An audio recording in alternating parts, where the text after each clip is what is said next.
Waaqayyo ni ilaala. Waaqayyo ni ilaala sagalee jedhu yookaan Waaqayyo ni ilaala ergaa jedhu ergaa Waaqayyo keessa koo kaa'ee qabadhee dhiyaadheera. Waaqayyo ni ilaala kan jedhu macaafa raajii Ermiyaas boqonnaa 17 lakkoofsa 10 irraa arganna. Kutaa kana irratti akkana jedha sagaleen Waaqayyoodha. Ani Waaqayyo garaa namaa fi yaada namaa isa dhokataa qoree nan ilaala. Nama hundumaafis akka akeeka isaatii fi akka ija hojii isaatiitti nan kennaaf jedha. Ani Waaqayyo garaa namaa fi yaada namaa isa dhokataa qoree nan ilaala. Nama hundumaafis akka akeeka isaatii fi akka ija hojii isaatiitti nan kennaaf jedha. Garaa namaa isa dhokataa Waaqayyotu ilaala. Dhoksaa garaa namaa isa dhokataa isa eenyu beekuu hin dandeenye Waaqayyo duwwaatu arguu danda'a. Isa fageenyarra jiru Waaqayyo ni ilaala. Isa dhi'oo jirus Waaqayyo hin ilaala. Isa dukkana keessa jiru Waaqayyo hin ilaala. Isa ifa keessa jirus Waaqayyo hin ilaala. Isa waltajjii gubbaatti godhamus Waaqayyo ni ilaala. Isa suuqa keessatti godhamus Waaqayyo ilaalaa jira. Tarii namoonni Waaqayyo hin argu jedhanii waan baay'ee gochuu fi waan adda addaa raawwachuu danda'u. Egaa Waaqayyo samii irratti isa hojjetamu Waaqayyo ni ilaala. Lafa irratti isa hojjetamus Waaqayyo ni ilaala. Lafa jalatti isa hojjetamus Waaqayyo ni ilaala. Egaa ergaa Waaqayyo biyya lafaatiif qabu. Ergaa Waaqayyo waldaa kiristaanaatiif qabu. Ergaa Waaqayyo uumama harka isaa ilmaan namootaaf qabu kana gurri nama hundumaa dhaga'uutu irra jiraata. Yeroo kana Waaqayyo guutummaa biyya lafaa ilaalaa akka jiru. Yeroo kana Waaqayyo hojii ilmaan namootaa ilaalaa akka jiru. Nama ta'ee kan uumame hundumtuu beekuutu irra jiraata. Macaafa faarfannaa boqonnaa 33 lakkoofsa 13 irratti akkana jedha sagaleen Waaqayyoodha. Waaqayyo bantii Waaqaa keessaa gadi ni ilaala. Ilmaan namootaa hundumaas hin arga jedha. Waaqayyo bantii Waaqaa keessaa gadi ni ilaala. Ilmaan namootaa hundumaas hin arga jedha. Magaalaa keessa isa jiru ilmaan namaa Waaqayyo hin ilaala. Baadiyyaa keessa isa jirus ilmaan namaa Waaqayyo ni ilaala. Isa qotee bulaa Waaqayyo hin ilaala. Isa daldalaan bulus Waaqayyo hin ilaala. Hojjetaa mootummaa Waaqayyo hin ilaala. Waaqayyo gooftaan teessoo isaarra taa'ee ilmaan namaa biyya lafaarra jiran kana ilaalaa jira. Macaafa raajii Ermiyaas boqonnaa 23 lakkoofsa 24 irratti akkana jedha. Bantii Waaqaa keessatti lafarratti iddoo hundumaattis waanan argamuuf namni suuqa keessa yoo dhokate ani hin arguure jedha. Bantii Waaqaa keessatti lafarratti iddoo hundumaattis waanan argamuuf namni suuqa keessa yoo dhokate ani hin arguure jedha. Kutaa kana keessatti Waaqayyo iddoo hundumaatti hin arga. Iji Waaqayyo iddoo hundumaatti hin ilaala. Isa namni suuqa keessa dhokatee hojjetu Waaqayyo ni ilaala. Isa namni dukkana da'oo godhatee hojjetu Waaqayyo hin ilaala. Seera uumamaa boqonnaa 3 lakkoofsa 8 irratti sagaleen Waaqayyo akka kana jedha. Kana booddee namichaa fi haati manaa isaa yeroo qilleensi qabbanaa'an qilleensa'utti Waaqayyo gooftaan iddoo dhaabaa sana keessa utuu adeemuu sagalee dhaga'an. Isaan iddoo dhaabaa sanaa gidduu hin dhokatan jedha. Kutaa kana keessatti Addaamii fi Hewaan Waaqayyo jalaa dhokachuuf yaalii gochuu isaanii argina. Iji Waaqayyo garuu iddoo hundumaatti ni ilaala. Kanaaf tarii namoonni Waaqayyo jalaa dhokachuuf yookaan jallina keessan dhokfachuu barbaaddan hin gowwoominaa. Waaqayyo ni ilaala. Addaamiin waamee eessa jirta jedhee gaafate Waaqayyo. Egaa ergaa kana dhaggeeffachaa kan jirtu, iddoo Waaqayyo si kaa'ee gadhiiftee kan jirtu, siinis har'a Waaqayyo eessa jirta siin jedha. Seera uumamaa boqonnaa 4 lakkoofsa 8 irratti Qaayel obboleessa isaa Abeelii wajjin in dubbate. Erga gara bakkeetti ba'anis Qaayel obboleessa isaa Abeel irratti ka'ee isa ajjeese jedha. Garaa kee keessatti obboleessa kee irratti maal yaadaa jirtaa? Obboleessa kee maal gochuudhaaf akeekaa jirta? Karaa keef yaada kee Waaqayyo ilaalaa jira. Seera uumamaa boqonnaa 6 lakkoofsa 5 irratti akka kana jedha sagaleen Waaqayyo. Waaqayyo yommus jallinni namaa lafa irratti baay'achuu isaa, wanti namni guyyaa hundumaa garaa isaatti yaadee qopheessu hundinuus jallaa duwwaa ta'uu isaa hin arge jedha. Waaqayyo jallina ilmaan namaa biyya lafaarra guutaa jiru ilaalaa jira. Jallina ilmaan namootaa guyyaa guyyaatti hojjechaa jiran Waaqayyo ilaalaa jira. Seera uumamaa boqonnaa 11 lakkoofsa 5 irratti akkas jedha sagaleen Waaqayyo. Waaqayyo yommus mandarichaa fi riqaa isaa ilmaan namaa ijaaran ilaaluudhaaf gadi bu'e jedha. Waaqayyo yommus mandarichaa fi riqaa isaa isa ilmaan namaa ijaaran ilaaluudhaaf gadi bu'e jedha kutaa kana keessatti. Waaqayyo mandaraa ati keessa jirtu ilaaluudhaaf gadi bu'aa jira. Waaqayyo waajjira ati keessa jirtu ilaaluuf gadi bu'aa jira. Jallina namootaatti Waaqayyo murtoo kennuudhaaf gadi bu'aa jira. Dhugaa dhokate bakkee baasuuf Waaqayyo sitti dhufaa jira. Inni firdii qajeelaa faradu Waaqayyo gadan bu'a jechaa jira. Uumama boqonnaa 18 lakkoofsa 20-21tti akka kana jedha. Waaqayyo kana booddee Abrahaamiin iyyanni warra Sodoomii fi Gamooraa irratti dhiyaate attam guddaadha. Cubbuun isaanis hammam baay'ee ulfaataadha. Ammas gadi bu'ee wanti isaan hojjetan hundinuu akka iyyata na bira ga'ee sanaa ta'uu isaa nan ilaala jedhe Waaqayyo gooftaan maccaadha. Iyyatatu biyya Sodoomiif Gamooraa irratti dhiyaate. Kanaaf Waaqayyo iyyata biyya kanaa irratti dhiyaate ilaaluudhaaf gadan bu'a jedhe. Barri kun bara itti Waaqayyo iyyata namootaa ilaalee murtoo itti kennuudha. Iyyanni koo deebii dhabe kan jettu. Baratti iyyanni kee, baratti imimmaan kee, baratti boo'ichi kee deebii argatu jedha Waaqayyo gooftaan maccaadha. Faarsaa 14 lakkoofsa 2 irratti akka kana jedha sagaleen Waaqayyo. Ogeessonni Waaqayyoon barbaaddatan yoo jiraatan arguudhaaf Waaqayyo bantii Waaqaa keessaa ilmaan namootaa gadi ni ilaala jedha kutaa kana keessatti. Ogeessonni Waaqayyoon barbaaddatan yoo jiraatan arguudhaaf Waaqayyo bantii Waaqaa keessaa ilmaan namootaa gadi ni ilaala jedha kutaa kana keessatti. Warra isa barbaaddatan arguu barbaada Waaqayyo. Warra dhugaadhaan isaa wajjin adeemuu barbaadan arguu barbaada Waaqayyo. Warra sobaan soba jedhanii dhugaadhaan dhugaadha jedhan arguu barbaada Waaqayyo gooftaan maccaadha. Uumama boqonnaa 39 lakkoofsa 11-21tti yoo ilaalle kutaa kana keessatti yeroo gabaabaaf sobatu dhugaa caalee argame. Yoosef utuu dhugaa qabu sobaan hadheeffamee mana hidhaatti kenname. Yoosef himata sobaatiin mana hidhaatti dabarfamee kenname. Egaa akkuma Yoosef himata sobaatiin himatamtee mana hidhaatti darbatamtee kan jirtu. Utuu dhugaa qabduu ragaa sobaatiin kan sitti faradame. Utuu dhugaa qabduu fira dhabuudhaan dhugaan kee si jalaa kan ukkaamame. Utuu dhugaa qabduu qarshii dhabuudhaan haqa kee kan dhabde. Waaqayyo gooftaan maccaa dhimma kee gidduu galee siifan ilaala. Yeroo gabaabaatti dhugaan kee murtoo hin argata jedha Waaqayyo. Yeroo dhiyootti hamma gaddite hin gammadda jedha Waaqayyo. Imimmaan kee argeera. Dhugaa kee dhokate bakkeen baasa jedha Waaqayyo gooftaan maccaadha. Macaafa raajii Daani'el boqonnaa 4 fi boqonnaa 5 irratti mootota lama yeroo Waaqayyo ilaalu argina. Mootii inni dura Naabukadneezar mootii Baabiloon yeroo Waaqayyo ilaalu argina. Daani'el boqonnaa 4 lakkoofsa 29 irratti gaaf tokko mootichi bantii mana mootummaa isa Baabiloon irra asiif achi deddeebi'aa utuu jiru akkas jedhe, kun Baabiloon gudditti ishee ani iddoo taa'umsa mootummaa kootiif ulfina surraa kootiif jabina aangoo kootiitiin ijaare mitiiree jedhee dudubbachuu yeroo inni jalqabetti, mootichi of ilaaluu yeroo inni jalqabetti, Waaqayyoo wallaaluu yeroo inni jalqabetti, si'uma sana utuu dubbichi afaan mootichaa keessaa hin dhumin sagaleen tokko karaa Waaqa keessaa gaditti dhufe. Waaqayyoon biraa ba'e sagaleetu, Waaqayyo biraa dhufe ergaatu, dubbiin kun sittiin dubbatama yaa Naabukadneezar mootii, amma mootummaan si harkaa fuudhameera.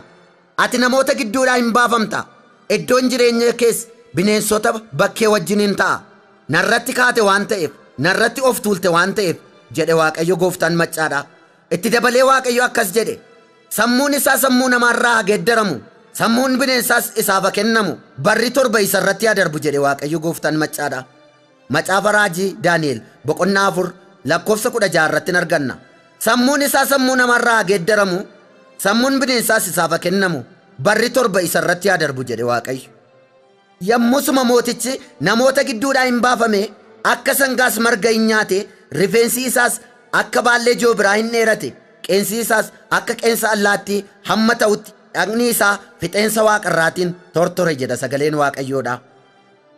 Naabukadneezar bara mootummaa isaatti akkuma jaallatetti nama ajjeesa, akkuma jaallatetti nama baraara, akkuma jaallatetti ol nama kaasa, akkuma jaallatetti gadi nama buusa jedha sagaleen Waaqayyoodha.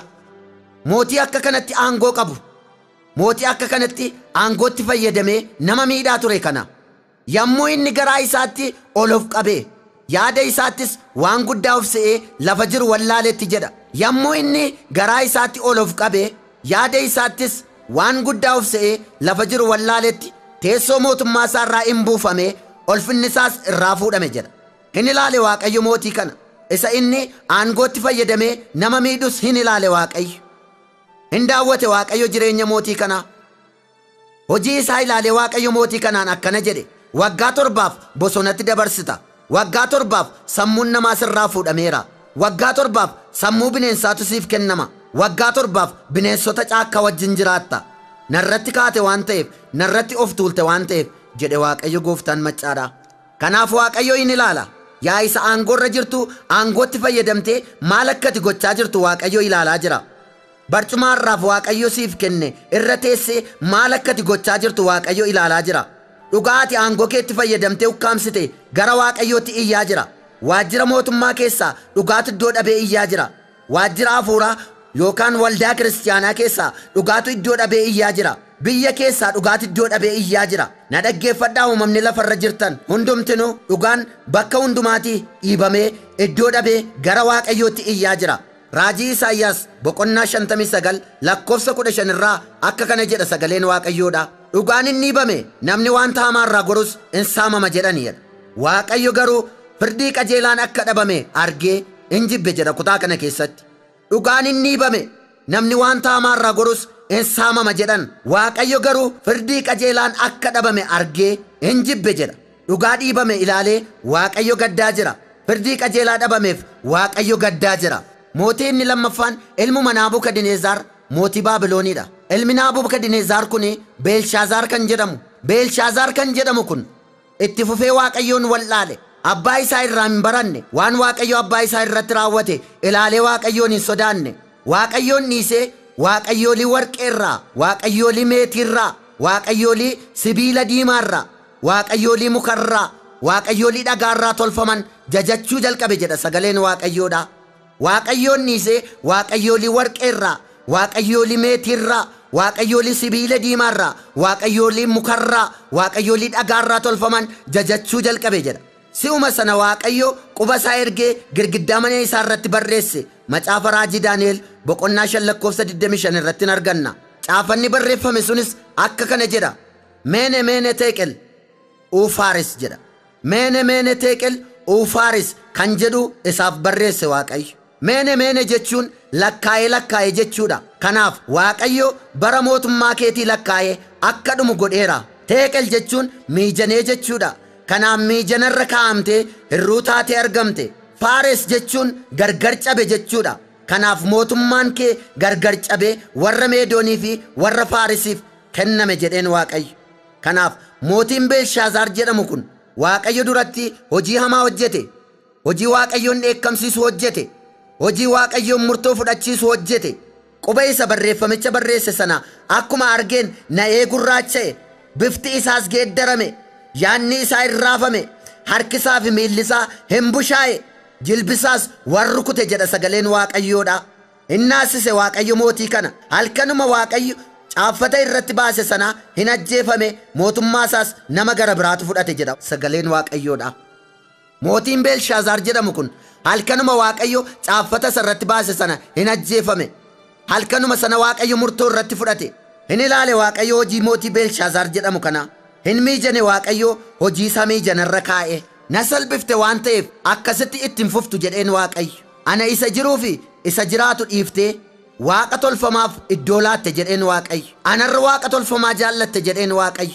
Lapheesaa fi garaasaa ilaalee Waaqayyo atattamaan murtoo du'aa irratti dabarse Waaqayyo mootii kanarratti. Macaafa fakkeenyaa boqonnaa 16 lakkoofsa 2 irratti akka kana jedha sagaleen Waaqayyoodha. Namni akka ofii isaatii ilaalutti karaan jireenya isaa hundinuu qullaa'aadha. Waaqayyo garuu hafuura inni ittiin geggeeffamu sana hin miijana jedha sagaleen Waaqayyoodha. Hin miijana Waaqayyo gooftaan maccaadha hafuura namaa. Hin ilaala Waaqayyo gooftaan karaa namaa. Hin madaala Waaqayyo gooftaan maccaa yaada namaa. Ammas macaafa fakkeenyaa boqonnaa 21 lakkoofsa 2 irratti akka kana jedha. Namatti karaan ofii isaa hundinuu qajeelaa hin fakkaata. Waaqayyo garuu yaada isaa hin miijana jedha. Nama hundumaatti tarii karaa isaa qajeelaatti fakkaachuu danda'a. Karaan irra jiru daandii qajeelaatti fakkaachuu danda'a. Waaqayyo garuu yaada namaa hin miijana jedha kutaa kana keessatti. Egaa ergaa kana dhaggeeffachaa kan jirtan hubadhaa. Waaqayyo hojii namaa hin miijana. Waaqayyo hafuura namaa hin miijana. Waaqayyo yaada namaa hin miijana. miijanni waaqayyoo miijana dhugaadha. Waaqayyo hojii namaa hin ilaala. Waaqayyo gooftaan maccaa yaada namaa hin ilaala. Waaqayyo gooftaan maccaadha hafuura namaa hin ilaala. Waaqayyo hojii ilmaan namootaa isa hamaas isa gaariis ilaalaa jira.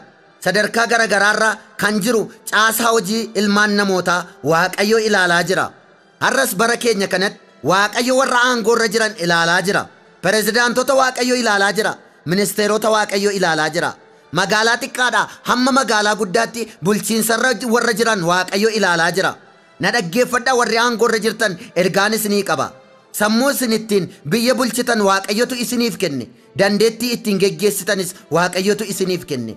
Ogummaa hundumaas waaqayyoodha kan namaaf kennu.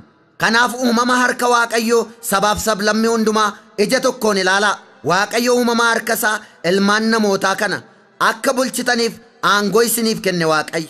Akka geggeessitaniif aangoorra isin kaa'e waaqayyo. Yoo ilaalle waaqayyo jalqabatti nama gosa lama biyya lafaarratti hin uumne. Waaqayyo jalqaba nama tokko Addaamin biyya lafaarratti biyyoo lafaarraa tolchee uume. Addaamumarraa Heewaanin tolche. Namoota lamaan kana biyya lafaarratti baay'ise waaqayyo. Namoonni lamaan kun wal horanii biyya lafaa guutani. Ilmaan namaa Afrikaa keessa jiru kan waaqayyooti. Ilmaan namaa Eeshiyaa keessa jiru kan waaqayyooti. Ilmaan namaa Awurooppaa keessa jiru kan waaqayyooti. Ilmaan namaa Awustiraaliyaa keessa jiru kan waaqayyooti. Ilmaan namaa Ameerikaa kaabaa keessa jiru kan waaqayyooti. Ilmaan namaa Ameerikaa kibbaa keessa jiru kan waaqayyooti. Waaqayyo uumama harka koo kana bulchaa jedhee aangoo isiniif kenne waaqayyo. Ilmaan namaa guutummaa addunyaarra guutanii jiran kana waaqayyooti ilaalaa jira. Macaafa fakkeenyaa boqonnaa 15 lakkoofsa 3 irratti akkana jedha sagaleen waaqayyoodha. Waaqayyo guutummaa guutuutti ilmaan namootaa biyya lafaarra jiran hin ilaala. Hojii ilmaan namootaa isa hamaas isa gaariis hin arga jedha. Kutaa kana irratti waaqayyo guutummaa guutuutti ilmaan namootaa biyya lafaarra jiran hin ilaala. Hojii ilmaan namootaa isa hamaas isa gaariis hin arga jedha sagaleen waaqayyoodha. Fakkeenya tokko fudhanna. Hoolaan tokko ilmoolee lama dhalte. Ilmooleen dhalatan kun tokko adiidha tokko gurraattiidha. Halluu isheen tokkoon addaatte isheen tokkoon gurraachofte. Ilmoolee kana lamaan kan dhales hoolaadha kan dhalates hoolaadha malee tokko leencarraan dhalanne tokko jaldeessarraan dhalanne. Warri faranjootaa Afrikaanotaa hin tuffatinaa. Warri Afrikaas warra faranjootaa hin tuffatinaa. Halluu keenyatu garaagara ta'e malee hundumti keenya sanyii tokkicha Addaamii fi Heewaan irraa dhumne. Waaqayyo jalqabatti nama gosa lama biyya lafaarratti hin uumne. Nama gosuma tokkotu uumame. Isumatu laga lagaan waliree badaa jira. Isumatu gosa gosaan waliree dhumaa jira.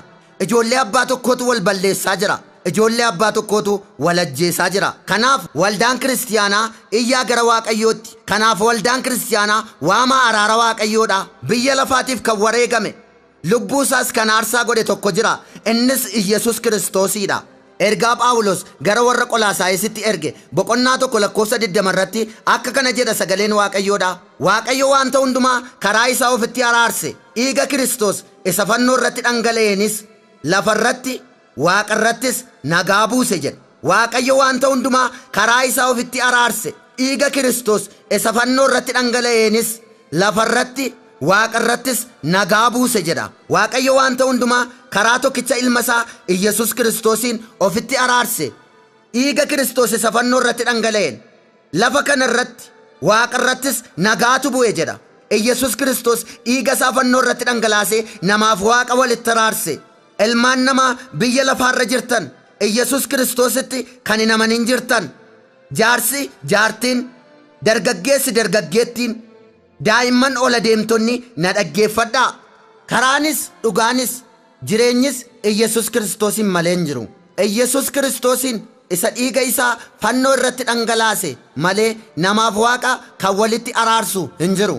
Ergaa Phaawulos gara warra Efesoonitti erge boqonnaa 2 lakkoofsa 13 irratti amma garuu Kiristoos Iyesuusii wajjin tokkummaa qabaachuudhaan isin warri dur fagaattanii turtan dhiiga Kiristoosiin dhiyeeffamtaniitu jedha.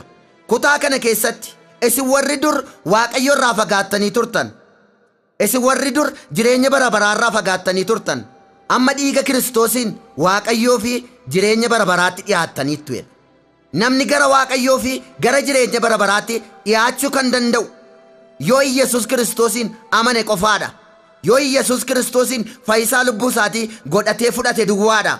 Yesus Kiristoosin malee karaan gara mootummaa Waaqayyootti geessu hin jiru waan ta'eef. Ergaa Phaawulos gara warra Qorontositti erge isa lammaffaa boqonnaa 5:18 irratti kun hundumtuu Waaqayyo isaa karaa Kiristoos ofitti nu araarse biraa ta'e. Inni hojii araarsuu isaa kanas namootatti akka labsinuuf nuuf kenne. Kunis Waaqayyo irra daddarbaa namootatti lakkaa'uu dhiisee karaa Kiristoos biyya lafaa ofitti araarse. Ergaa araara isaa kanas immoo hadaraa nutti kenne jedha. Karaa araaraa kana ilmaan namootaatti akka labsinuuf hadaraa nutti kenne Waaqayyo. Namootaa fi Waaqayyoon gidduu dhaabbanne isa fannifame Yesus Kiristoosin akka lallabnuuf Waaqayyo gara hojii isaatiitti nu waame. Ergaa Yohaannis isa duraa boqonnaa 2:2 irratti akka kana jedha. Inni furee cubbuu keenyaati. Cubbuu keenya duwwaafis miti. Cubbuu guutummaa biyya lafaatiifis malee jedha sagaleen Waaqayyoodha. Achuma ergaa Yohaannis isa duraa boqonnaa 4:10 irratti nuyi Waaqayyoon hin jaallanne inni garuu nu jaallate.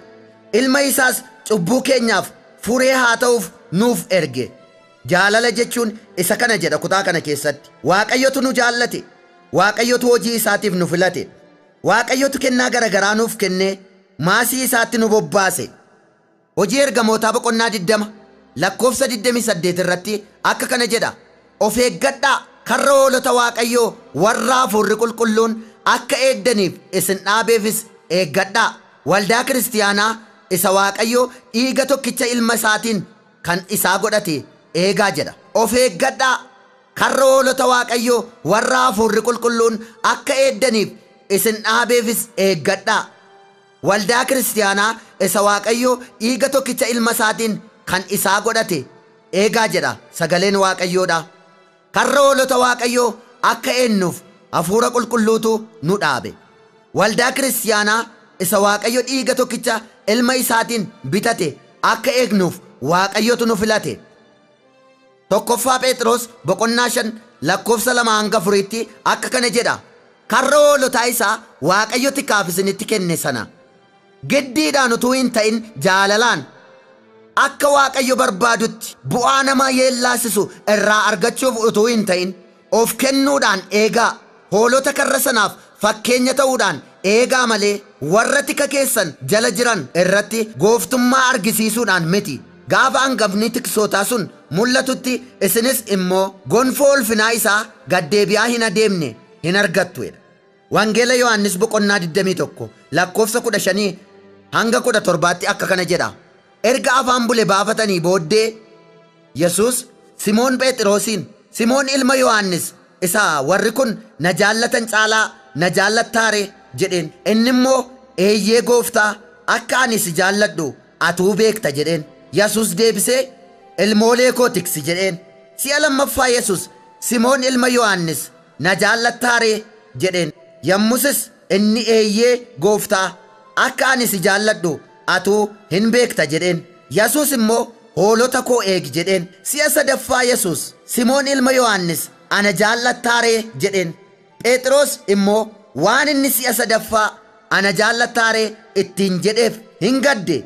Deebisee immoo gooftaa ati waan hundumaa hin beekta akka si jaalladhus atuu hin beekta jedheen. Yesus immoo hoolota koo tiksi jedheen. Hoolonni kun hoolota Yesus Kiristoos fannoo irratti dhiiga isaatiin bitate amantoota yeroo ammaati. Hoolota kanaaf jedhee Yesus Kiristoos hin garafame. Hoolota kanaaf jedhee jirma jiidhaa baate. Hoolota kanaaf jedhee gonfoo qoraattii mataatti baate. Hoolota kanaaf jedhee harki isaatii fi miilli isaa mismaaraan waraaname. Hoolota kanaaf jedhee Yesus cinaachisaa eeboodhaan waraaname. Hoolota kanaaf jedhee Yesus hin fannifame. Hoolota kanaaf jedhee Yesus Kiristoos hadhooftuu dhuge. Hoolota kanaaf jedhee Yesus Kiristoos hin dhiphate. Hoolota kanaaf jedhee heelii heelii lamaan sabaktanii jedhee lubbuu isaa laate. Hiikaan isaa Waaqayyoo koo maaliif na dhiifte jechuutti hiikama. Dhiphina akkasii dhiphatee kan saanu godhate Yesus. Kanaaf warri Yesus Kiristoositti amanan amantoonni hoolota Yesus Kiristoos jedhamu. Warri Yesus Kiristoositti hin amanin dafaa murteeffadhaa. Utuu fooniif lubbuun keessan wal keessa jiru Yesus Kiristoositti amanaa. Wangeela Yohaannis boqonnaa 3:17-18 irratti akka kana jedha. Waaqayyo biyya lafaatti farachiisuuf miti. Biyyi lafaa isaanaaf fayyuuf ilma isaa biyya lafaatti erge malee. ilma isaa kanatti kan amanu itti hin faradamu. Isatti kan hin amanne garuu maqaa tokkicha ilma waaqayyootti waan hin amaniniif ammumayyuu itti faradamaadha jedha. Warri Yesus Kiristoositti hin amanin dafaa Yesus Kiristoositti amanuudhaan du'a bara baraa jalaa ba'a. Waaqayyo gooftaan maccaa ammallee harka isaa diriirsee fayyinaaf nu eegaa jira. Wangeela Yohaannis boqonnaa 5:24 irratti dhuguman isinitti hima, dubbii koo dhaga'ee isa ana ergetti kan amanu jireenya bara baraa qaba. Inni du'a keessaa gara jireenyaatti darba malee gara firdii hin naqu jedha kutaa kana keessatti. Ammas wangeela Yohaannis boqonnaa 14:6 irratti Yesus deebisee karichi dhugaan jireenyis ana. Anaan yoo ta'e malee eenyuyyuu gara abbaa hin dhufu jedhe kutaa kana keessatti. Kanaaf kan Yesus Kiristoositti hin amanin jirtan, biyya keessaa biyya alaa warri jirtan, magaalaa fi baadiyyaa keessa warri jirtan, biyyi lafaa kun gaaf tokko baduuf jirti. Guyyaa aduun ifa ishee dhowwattu dhufuuf jira. Guyyaa jiini gara dhiigaatti geeddaramtus dhufuuf jira. Guyyaan akka ciniinsuu ilmaan namootaatti dhufuuf jira. Kana jalaa ba'uudhaaf dafaa Kiristoos Yesuusitti amanaa.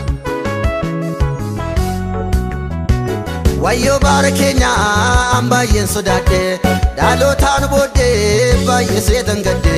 Hin barsiifna malee ofiitti hin jiraannu, hin eekamna malee qalbiin geeddarannu.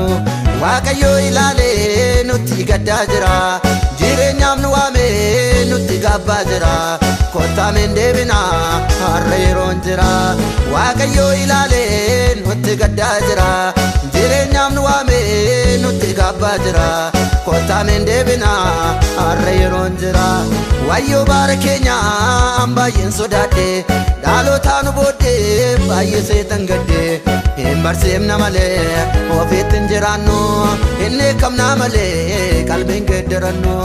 Waaqayyo ilaalee nutti gaddaa jira, jireenyaaf nu waamee. Macaafa raajii Zakkaariyaas boqonnaa 11:17 irratti Waaqayyo karaa raajii kana akka kana jedhe, tiksoota warra waa'ee hin baafne, warra hoolota hin eenneef wayyoo.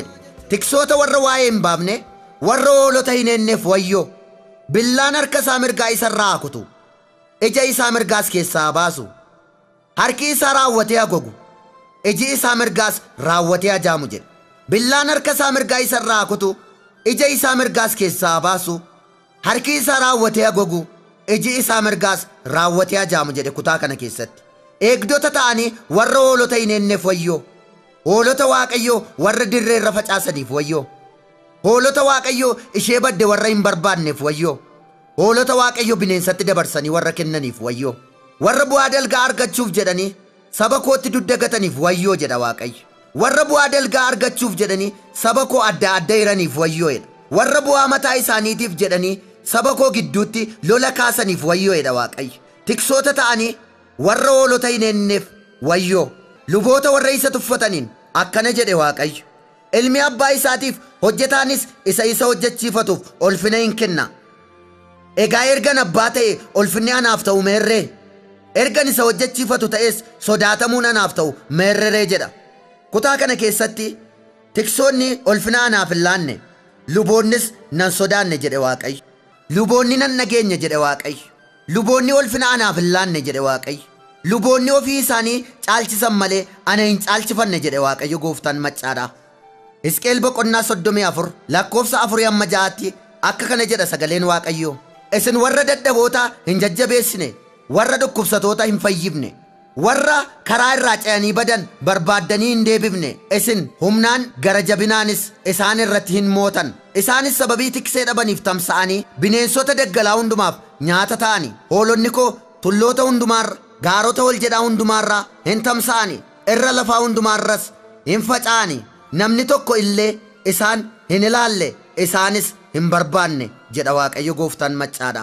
Tiksoonni akkan irraa barbaadetti hoolota hin eenne jedha Waaqayyo. Tiksoonni ofii isaanii sooran malee hoolota hin soorre jedha Waaqayyo. Tiksoonni hoolota warra badan hin barbaanne jedhe Waaqayyo. Tiksoonni hoolota warra dadhaban hin jajjabeessine jedhe Waaqayyo gooftaan maccaadha. Hoolonni koo hongee beelaatiin rukutamte, adeemuu dadhabdee morgaatitti qaqallate, tabba fuula ishee duraa bahuu dadhabde jedhe Waaqayyo. Hoolonni koo tika dhabdee faffacaate, hoolonni koo tiksee dhabdee bineensaaf nyaata taate. Hoolonni koo baay'een baddee barbaacha dhabde, hoolonni koo baay'een cabdee wal'aansa dhabde, hoolonni koo baay'een dhaqdhaqii biyya lafaatiin nyaatamte jedha Waaqayyo gooftaan maccaadha. kana hundumaa argee gaddeera jedha Waaqayyo.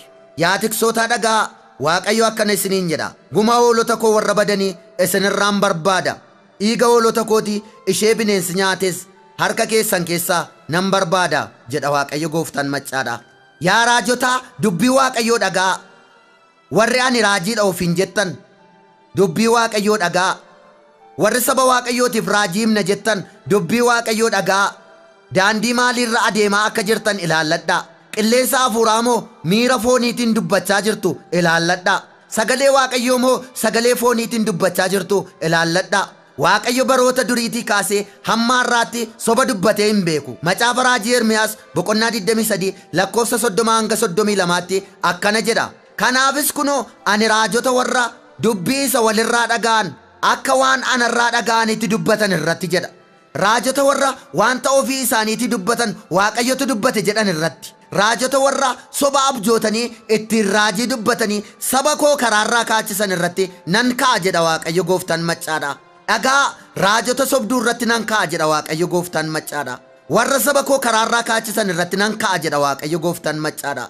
Warra buddeenaaf jedhanii raajii sobaa dubbatan irratti nan ka'a jedha Waaqayyo Gooftaan Maccaadha. Ammas itti fufee macaafa raajii Mikiyaas boqonnaa 3 lakkoofsa 5 fi 6 irratti akkana jedha sagaleen Waaqayyoodha. Raajonni warri saba koo karaarraa kaachisan waan nyaatan argannaan nagaadha jedhanii hin himu. Nama waa afaan hin keenyeen immoo lolatu ka'e hin jedhu jedha. Raajonni warri saba koo karaarraa kaachisan waan nyaatan argannaan nagaadha jedhanii hin himu. Nama waa afaan hin keenyeen immoo lolatu ka'e hin jedhu jedha. Waaqayyo warra akkasii kanaan akkana jedha. Isin raajota kanatti halkan isinitti hin ta'a. Mul'ata hin argitan, isinitti hin dukkanaa'a. Hooda isin dubbattan, aduunis hin duraa hin lixxi. Guyyaanis isinitti hin dukkanaa'a jedha Waaqayyo Gooftaan Maccaadha. Egaa Waaqayyo raajota dhugaa dubbatan ilaalaa jira. Raajota soba dubbatanis ilaalaa jira. Amma yeroo Waaqayyo murtoo kennuudha. Warri soba dubbatan ittiin fufanii jedha Waaqayyo Gooftaan Maccaadha. Addan baasa nan qulleessa. Qamadiif ingirdaadii wal keessan taa'u jedha Waaqayyo. Fudhatama argachuuf jedhanii sobaan warra maqaa koo salphisan nan salphisa jedha Waaqayyo Gooftaan Maccaadha. Ergaa Yohaannis isa dura boqonnaa 4 lakkoofsa 1 irratti. Michoota koo warra hafuuraan hin dubbanne jedhan hundaa hin amaninaa. Waaqayyo biraa yoo ta'an hafuura isaan ittiin dubbatan sanaa qoraa ilaalaa malee. Raajonni sobduu baay'een gara biyya lafaatti ba'aniiru jedha. Yaa michoota koo warra hafuuraan hin dubbanne jedhan hundaa hin amaninaa. Waaqayyo biraa yoo ta'an hafuura isaan ittiin dubbatan sanaa qoraa ilaalaa malee. Raajonni sobduu baay'een gara biyya lafaatti ba'aniiru jedha ergaan Waaqayyoodha. Wangeela Maatiyos boqonnaa 7 lakkoofsa 15 irratti. Yesuus itti fufee raajota sobduu irraa of eeggadhaa. Isaan hoolaa fakkaachuudhaaf raroo hoolaa uffatanii gara keessan hin dhufu. Keessi isaanii garuu yayyii butataniidha jedha. Keessi isaanii yayyii butataniidha. Keessi isaanii bineensa jedha. Egaa dhaloonni hundumtuu ergaa kana dhaggeeffachuutu irra jiraata. Bakkee isaaniitiin raajii fakkaatanii warra keessi isaanii bineensaarraa of eeggachuutu irra jiraata. Ergaan isaanii Waaqayyo biraa ta'uu isaa qoranii ilaaluutu irra jiraata. Ergaa raajota sobduutiin dogoggortanii dhugaarraa kan kaattan. Ergaa raajota sobduutiin Waaqayyoon kan dhiiftan. Ergaa raajota sobduutiin gaa'illi keessan kan diigame. Ergaa raajota sobduutiin Gooftaa kan dhiiftan. Waaqayyo akkana isiniin jedha. Nama fooniitu isin gowwoomse malee ani isin hin gowwoomsine jedha Waaqayyo Gooftaan Maccaadha. Nama fooniitu karaarraa isin kaachise malee ani karaarraa isin hin kaachifne jedha Waaqayyo. Nama fooniitu isin diige malee ani isin hin diigne jedha Waaqayyo Gooftaan Maccaadha. Soba dubbachuuf ani Waaqayyo nama miti. Ani Waaqayyo Waaqa ifaati. Ifa malee dukkanni ana bira hin jiru. Egaa kottaa gara kootti deebi'aa. Ifa kootiin ani isin geggeessa. Lammataa bineensatti dabarsee isin hin kennu jedha Waaqayyo Gooftaan Maccaadha. Egaa Waaqayyo dubbateera. Namni hundumtuu ergaa Waaqayyo kana keessatti of ilaalaa. Warri waldaa kiristiyaanaa geggeessaa jirtan ergaa kana keessatti of ilaalaa. Warri karra hoolota Waaqayyo eegaa jirtan of ilaalaa. Warri Waaqayyo eegduu godhee isin kaa'e. Warri Waaqayyo Gooftaan Maccaadhaa lallabaa godhee isin kaa'e. Warri Waaqayyo barsiisaa godhee isin kaa'e. Warri Waaqayyo Gooftaan Maccaadhaa raajii godhee isin kaa'e. Warri Waaqayyo Gooftaan Maccaadhaa ergamaa godhee isin kaa'e. Ergaa Waaqayyo kana keessatti of ilaalaa. Dafaa gara Waaqayyootti deebi'aa. namni hundumtuu ergaa waaqayyoo kanaan iddoo waaqayyoo isa kaa'etti of haa ilaalu. Waaqayyo gaddeera. Mul'ata Yohaannis boqonnaa 2 lakkoofsa 4 hanga 5tti akka kana jedha sagaleen waaqayyoodha. Garuu jaalala isa dur qabda turte sana dhiisuu kee sirratti argadheera. Ammas maalirraa akka kufte yaadadhu. Yaada garaa kee geeddaradhu. Hojii isa dur hojjette sana hojjedhu. Kana yoo gochuudhaa baatte ani sitti dhufee baattuu ibsaa keetii iddoo isaatii nan buta jedha. Jaalala isa dur qabda turte sana dhiifteetta jedha Waaqayyo. Kufteetta. Maalirraa akka kufte yaadadhu jedha Waaqayyo. Dafii yaada garaa kee geeddaradhu jedha Waaqayyo. Yoo kanaa achi baattuu ibsaa keetii iddoo isaatii nan fuudha jedha Waaqayyo gooftaan maccaadha. Mul'ata Yohaannis boqonnaa 3 lakkoofsa 1 hanga 3tti akka kana jedha. Ergichi ani hojii kee beeka. Maqaadhumaaf jiraataadha jedhamtee in waamamta. Ati garuu du'aadha. Ka'ii dammaqaas ta'i. Waan taafee du'uuf jedhus jabeessi. Ani fuula Waaqayyoo koo duratti hojiin kee fiixaan ba'uu isaa hin argine. Ammas wanta sitti dabarfamee akka itti fudhattee fi akka itti dhageesse yaadadhu eegi jedha. Yaada garaa kee geeddaradhu. Yoo dammaqaa ta'uudhaa baatte ani akka hattuun dhuftutti nan dhufa. Yeroo ani sitti dhufu matumaa hin beektu jedha sagaleen Waaqayyoodha. Kutaa kana keessatti maqaadhumaan jirta malee hojiidhaan duuteetta jedha Waaqayyo gooftaan maccaadha. Dammaqaa ta'i jedha Waaqayyo gooftaan maccaadha. Yoo dammaqaa ta'uudhaa baatte dingata utuu ati hin beekinan sitta dhufa jedha Waaqayyo. Tokkoffaa Xiimotewos boqonnaa 5 lakkoofsa 12 irratti kakuu takka isaaf galan cabsuu isaaniitiif yakki itti murama jedha kutaa kana keessatti. Kakuu koo cabsitaniittu deebi'aa jedha Waaqayyo gooftaan maccaadha. Qulqullummaa bade deebisaa jedha Waaqayyo gooftaan maccaadha. Jaalala bade deebisaa jedha Waaqayyo gooftaan maccaadha. Tokkummaa diigame deebisaati dallaa tokkummaa ijaaraa jedha Waaqayyo gooftaan maccaadha. Kan yaada isaa gara kootti deebise ani immoo iddoo isaatti nan deebisa jedha Waaqayyo gooftaan maccaadha. Waaqayyo gooftaan isin haa eebbisu. Waaqayyo ni ilaala. Waaqayyo ni ilaala sagalee jedhu yookaan Waaqayyo ni ilaala ergaa jedhu ergaa Waaqayyo keessa koo kaa'ee qabadhee dhiyaadheera. Waaqayyo ni ilaala kan jedhu macaafa raajii Ermiyaas boqonnaa 17 lakkoofsa 10 irraa arganna. Kutaa kana irratti akkana jedha sagaleen Waaqayyoodha. Ani Waaqayyo garaa namaa fi yaada namaa isa dhokataa qoree nan ilaala. Nama hundumaafis akka akeeka isaatii fi akka ija hojii isaatiitti nan kennaaf jedha. Ani Waaqayyo garaa namaa fi yaada namaa isa dhokataa qoree nan ilaala. Nama hundumaafis akka akeeka isaatii fi akka ija hojii isaatiitti nan kennaaf jedha. Garaa namaa isa dhokataa Waaqayyotu ilaala. Dhoksaa garaa namaa isa dhokataa isa eenyu beekuu hin dandeenye Waaqayyo duwwaatu arguu danda'a. Isa fageenyarra jiru Waaqayyo ni ilaala. Isa dhi'oo jirus Waaqayyo hin ilaala. Isa dukkana keessa jiru Waaqayyo hin ilaala. Isa ifa keessa jirus Waaqayyo hin ilaala. Isa waltajjii gubbaatti godhamus Waaqayyo ni ilaala. Isa suuqa keessatti godhamus Waaqayyo ilaalaa jira. Tarii namoonni Waaqayyo hin argu jedhanii waan baay'ee gochuu fi waan adda addaa raawwachuu danda'u. Egaa Waaqayyo samii irratti isa hojjetamu Waaqayyo ni ilaala. Lafa irratti isa hojjetamus Waaqayyo ni ilaala. Lafa jalatti isa hojjetamus Waaqayyo ni ilaala.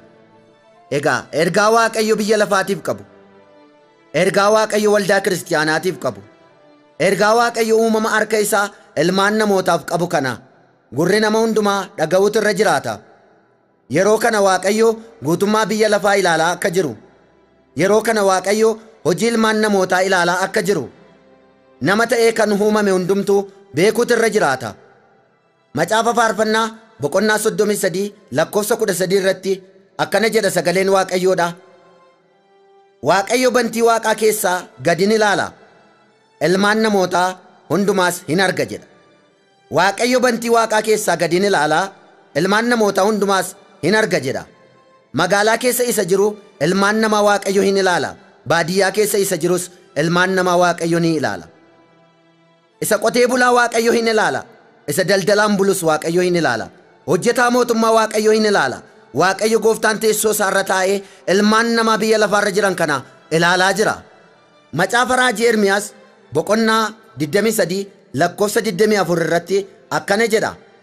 Bantii Waaqaa keessatti lafarratti iddoo hundumaattis waanan argamuuf namni suuqa keessa yoo dhokate ani hin arguure jedha. Bantii Waaqaa keessatti lafarratti iddoo hundumaattis waanan argamuuf namni suuqa keessa yoo dhokate ani hin arguure jedha kutaa kana keessatti. Waaqayyo iddoo hundumaatti hin arga. Iji Waaqayyo iddoo hundumaatti hin ilaala. Isa namni suuqa keessa dhokatee hojjetu Waaqayyo ni ilaala. Isa namni dukkana da'oo godhatee hojjetu Waaqayyo hin ilaala. Seera uumamaa boqonnaa 3 lakkoofsa 8 irratti sagaleen Waaqayyo akka kana jedha. Kana booddee namichaa fi haati manaa isaa yeroo qilleensi qabbanaa'an qilleensa'utti Waaqayyo gooftaan iddoo dhaabaa sana keessa utuu adeemuu sagalee dhaga'an. Isaan iddoo dhaabaa sanaa gidduu hin dhokatan jedha. Kutaa kana keessatti Addaamii fi Hewaan Waaqayyo jalaa dhokachuuf yaalii gochuu isaanii argina. Iji Waaqayyo garuu iddoo hundumaatti ni ilaala. Kanaaf tarii namoonni Waaqayyo jalaa dhokachuuf yookaan jallina keessan dhokfachuu barbaaddan hin gowwoominaa. Waaqayyo ni ilaala. Addaamiin waamee eessa jirta jedhee gaafate Waaqayyo. Egaa ergaa kana dhaggeeffachaa kan jirtu, iddoo Waaqayyo si kaa'ee gadhiiftee kan jirtu, siinis har'a Waaqayyo eessa jirta siin jedha.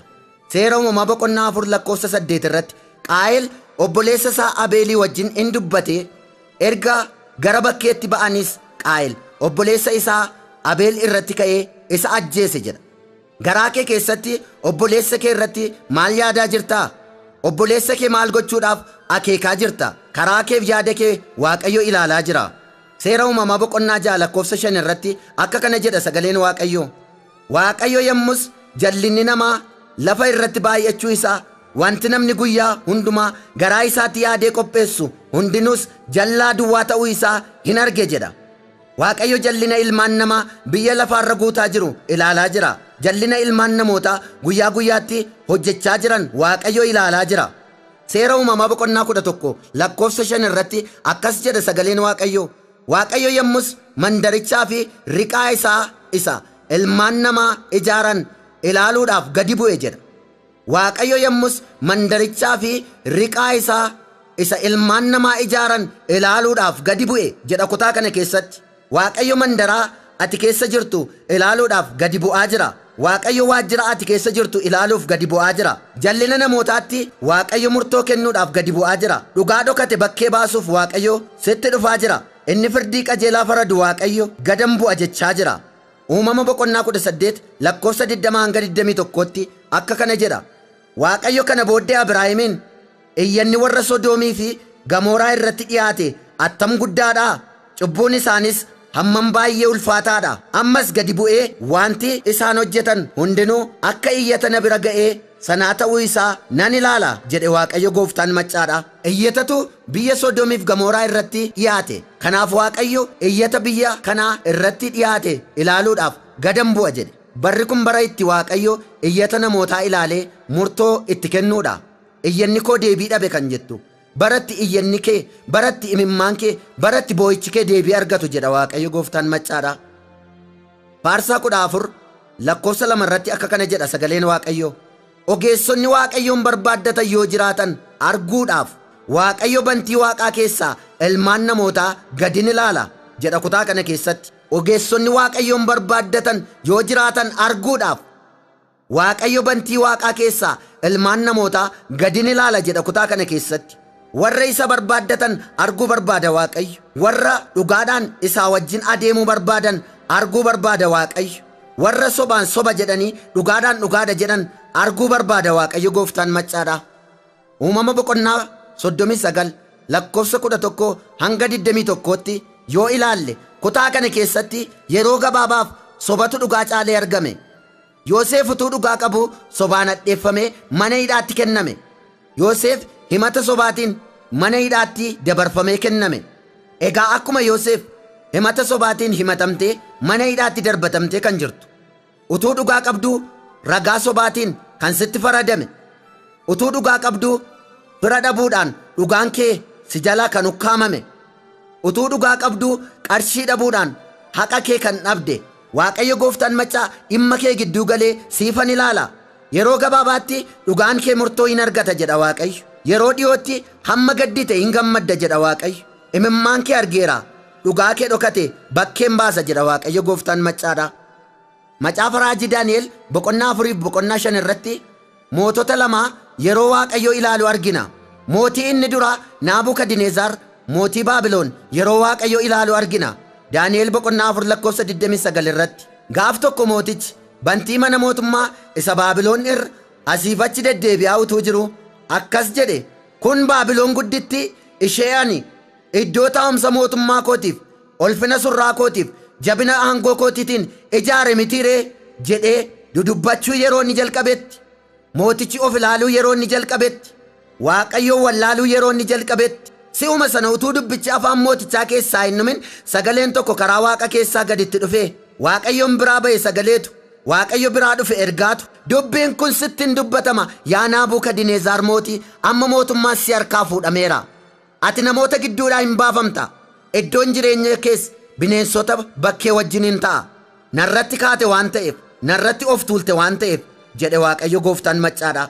Itti dabalee Waaqayyo akkas jedhe, sammuun isaa sammuu namaarraa haa geeddaramu, sammuun bineensaas isaaf haa kennamu, barri 7 isarratti haa darbu jedhe Waaqayyo gooftaan maccaadha. Macaafa raajii Daani'el boqonnaa 4 lakkoofsa 16 irratti arganna. Sammuun isaa sammuu namaarraa haa geeddaramu, sammuun bineensaas isaaf haa kennamu, barri 7 isarratti haa darbu jedhe Waaqayyo. Yommusuma mootichi namoota gidduudhaa hin baafame, akka sangaas marga hin nyaate, rifeensi isaas akka baallee joobiraa hin dheerate, qeensi isaas akka qeensa allaattii hamma ta'utti dhagni isaa fixeensa waaqarraatiin tortore jedha sagaleen Waaqayyoodha. Naabukadnezar bara mootummaa isaatti akkuma jaallatetti nama ajjeesa, akkuma jaallatetti nama baraara, akkuma jaallatetti ol nama kaasa, akkuma jaallatetti gadi nama buusa jedha sagaleen Waaqayyoodha. Mootii akka kanatti aangoo qabu, mootii akka kanatti aangootti fayyadamee nama miidhaa ture kana yommuu inni garaa isaatti ol of qabee yaada isaattis waan guddaa of se'ee lafa jiru wallaaletti jedha. Yommuu inni garaa isaatti ol of qabee yaada isaattis waan guddaa of se'ee lafa jiru wallaaletti teessoo mootummaa isaa irraa hin buufamee ulfinni isaas irraa fuudhame jedha. Hin ilaale Waaqayyo mootii kana, isa inni aangootti fayyadamee nama miidhus hin ilaale Waaqayyo. Hin daawwate Waaqayyo jireenya mootii kana. Hojii isaa ilaale Waaqayyo mootii kanaan akkana jedhe, waggaa 7 bosonatti dabarsita, waggaa 7 sammuun namaa sirraa fuudhameera, waggaa 7 sammuu bineensaatu siif kennama, waggaa 7 bineensota caakkaa wajjin jiraatta.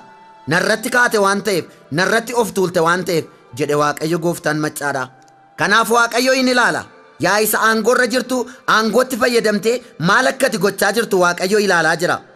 Barcumaarraaf Waaqayyo siif kenne irra teessee maal akkati gochaa jirtu Waaqayyo ilaalaa jira. Dhugaati aangoo keetti fayyadamtee ukkaamsite gara Waaqayyootti iyyaa jira. Waajjira mootummaa keessaa dhugaatu iddoo dhabee iyyaa jira. Waajjira hafuuraa yookaan waldaa kiristaanaa keessaa dhugaatu iddoo dhabee iyyaa jira. Biyya keessaa dhugaatu iddoo dhabee iyyaa jira. Na dhaggeeffadhaa uumamni lafarra jirtan hundumtinuu dhugaan bakka hundumaatii dhiibamee iddoo dhabee gara Waaqayyootti iyyaa jira. Raajii Isaayyaas boqonnaa 59 lakkoofsa 15 irraa akka kana jedha sagaleen Waaqayyoodha. Dhugaan hin dhiibame namni wanta hamaarraa gorus in saamama jedhaniidha. Waaqayyo garuu firdii qajeelaan akka dhabame argee in jibbe jedha kutaa kana keessatti. Dhugaan hin dhiibame namni wanta hamaarraa gorus in saamama jedhan. Waaqayyo garuu firdii qajeelaan akka dhabame argee in jibbe jedha. Dhugaa dhiibame ilaalee Waaqayyo gaddaa jira. Firdii qajeelaa dhabameef Waaqayyo gaddaa jira. Mootii inni lammaffaan ilmuma Naabukadnezar mootii Baabilooniidha. Ilmi Naabukadnezar kun Beelshaazaar kan jedhamu. Beelshaazaar kan jedhamu kun itti fufee Waaqayyoon wallaale. Abbaa isaa irraa hin baranne, waan Waaqayyo abbaa isaa irratti raawwate ilaalee Waaqayyoon hin sodaanne. Waaqayyoon dhiisee waaqayyoolii warqeerraa, waaqayyoolii meetiirraa, waaqayyoolii sibiila diimaarraa, waaqayyoolii mukarraa, waaqayyoolii dhagaarraa tolfaman jajachuu jalqabe jedha sagaleen Waaqayyoodha. Waaqayyoon dhiisee waaqayyoolii warqeerraa, waaqayyoolii meetiirraa, waaqayyoolii sibiila diimaarraa, waaqayyoolii mukarraa, waaqayyoolii dhagaarraa tolfaman jajachuu jalqabe jedha. Si'uma sana Waaqayyo quba isaa ergee girgiddaa mana isaa irratti barreesse. Macaafa raajii Daani'el boqonnaa 5 lakkoofsa 25 irratti arganna. Caafanni barreeffame sunis akka kana jedha. Meene meene teeqel Uufaaris jedha.